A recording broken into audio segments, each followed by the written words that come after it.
အားလုံးပဲမင်္ဂလာပါကျွန်တော်တို့ debut program sharing YouTube channel ကနေကြိုဆိုပါရစေဒီကနေ့မိတ်ဆွေတို့မြောက်ပေးချင်ပြီးတော့ကြောင်းရလေးပါတယ်ဆိုလို့ရှိရင်တော့ကျွန်တော်တို့သုံးစွဲနေတဲ့ Facebook page ဟာ page not eligible ဖြစ်ပေါ်ခဲ့တယ်ဆိုလို့ရှိရင်ကျွန်တော်တို့ဘယ်လိုဖြစ်ရှင်းမလဲဆိုတဲ့အကြောင်းကိုမြောက်ပေးချင်ပါတယ် page not eligible ဖြစ်တာ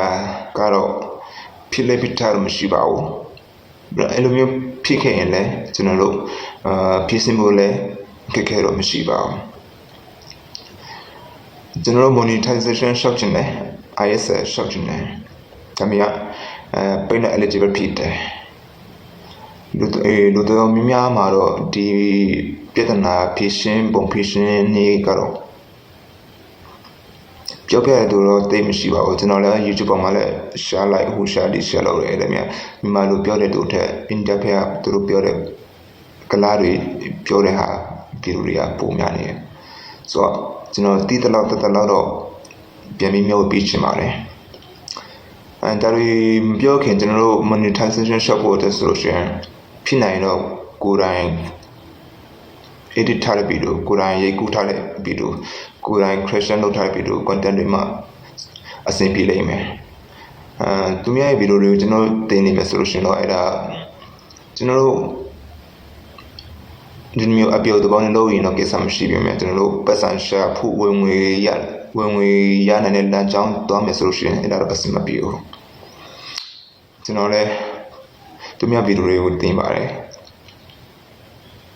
view တွေ like တွေ share တွေရချင်တယ်ဆိုတော့အဆင်ပြေပါတယ်ဒါပေမဲ့ကျွန်တော်တို့ဝင်ငွေရှောက်ဖို့ဆိုလို့ရှိရင်ဒါတွေလုံးဝအဆင်မပြေပါဘူးဒါကြောင့်မိတ်ဆွေအနေနဲ့ Facebook ပေါ်ကနေဝင်ငွေရှာချင်တယ်ဆိုလို့ရှိရင်တော့ကိုယ်ပိုင်ဗီဒီယိုတွေကိုပဲတင်ပါလို့ကျွန်တော်မျိုးပေးချင်ပါတယ်ဆိုဘယ်လိုလုပ်ရမလဲဆိုတဲ့အကြောင်းအရာကိုမတွေ့ခင်မှာကျွန်တော်တို့ရဲ့ TP Vlog and Sharing ဆိုတဲ့ YouTube channel လေးကိုအားပေးကြဖို့ဝင်ရပေးကြဖို့တောင်းဆိုချင်ပါတယ်about description မှာတော့အောက် comment မှာကျွန်တော်တို့ရဲ့ YouTube link ကိုချပေးမှာဖြစ်ပါတယ်ပြီးတော့ကျွန်တော်တို့ရဲ့ TikTok ကိုလည်းအားပေးကြပါလို့တောင်းဆိုချင်ပါတယ်ကျွန်တော်တို့မှာ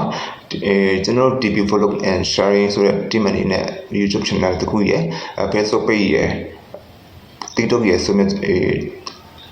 platform တုံးခုရန်ထားပါတယ် Okay အဲ့ဆိုဘယ်လိုလုပ်ရမလဲဘယ်လိုလုပ်ရမလဲဆိုတာသိချင်တော့ဒီဗီဒီယိုလေးကိုအဆုံးထိကြည့်ပြီးကြဖို့တောင်းဆိုချင်ပါတယ်ဆိုကျွန်တော်တို့ page not eligible ဖြစ်ခဲ့ရင်ကျွန်တော်တို့ဘာလုပ်ရမလဲဆိုတော့ထူးတော့မရှိပါဘူးအဓိကကျွန်တော်တို့လုပ်ရမှာကတော့ကျွန်တော်တို့ page မှာဗီဒီယိုတွေတင်တဲ့အခါမှာကိုယ်ပိုင်တည်ထွင်ထားတဲ့ကိုယ်ပိုင်ဖန်တီးထားတဲ့ဗီဒီယို content တွေကိုပဲကျွန်တော်တို့တင်နိုင်ပိုကောင်းပါတယ်ဆိုတော့ကျွန်တော်ရဲ့ page ကိုကြည့်ရအောင်page ကိုကြည့်ရအောင် page မှာဆိုလဲ rejected တာပါမှမရှိဘူး page has no issue ပါမှမရှိဘူးဒါပေမဲ့ကျွန်တော် monetization မှာကျတော့page not eligible ဆိုပေါ်ပြရတယ်ကျွန်တော်ဒီလိုဖြစ်တာကကိုယ်ပိုင် content တွေမဟုတ်ကိုယ်ပိုင် content တွေမတင်တဲ့အတွက်ကြောင့်ဖြစ်ပါတယ်ဆိုတော့ဘယ်လိုလုပ်ရမလဲဆိုလို့ရှိရင် help and support မှာreport ဆိုတဲ့နေရာမှာဝင်ပါပြီးတော့ include ကိုဝင်ပါကျွန်တော်တို့လုပ်ရမှာကတော့ page ဖြစ်တဲ့အတွက်ကြောင့်ကျွန်တော်တို့ page ကို share ပါဒီ page နေရာမှာဒီရောက်ပြီဆိုလို့ရှိရင်ကိုယ့်ရဲ့ page not eligible ဖြစ်တဲ့အရာ screenshot ကိုကျွန်တော်တို့ပို့ရမှာဖြစ်ပါတယ်ပြီးရင်အပေါ် describe မှာကျတော့ကျွန်တော်ရေးတက်တယ်လို့ကျွန်တော်ရေးပြီးမှFacebook team ကိုကျွန်တော်စာပို့ရမှာဖြစ်ပါတယ်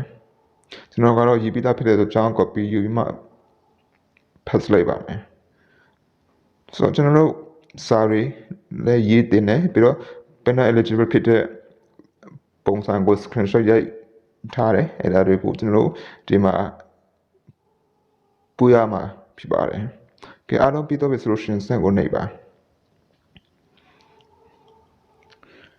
စံနေပြီးတော့ပြီဆိုလို့ရှိရင်သူတို့ဘက်ကနေအကြောင်းပြန်ကြားလာမှာကိုကျွန်တော်စာဖို့ပဲဖြစ်ပါတယ်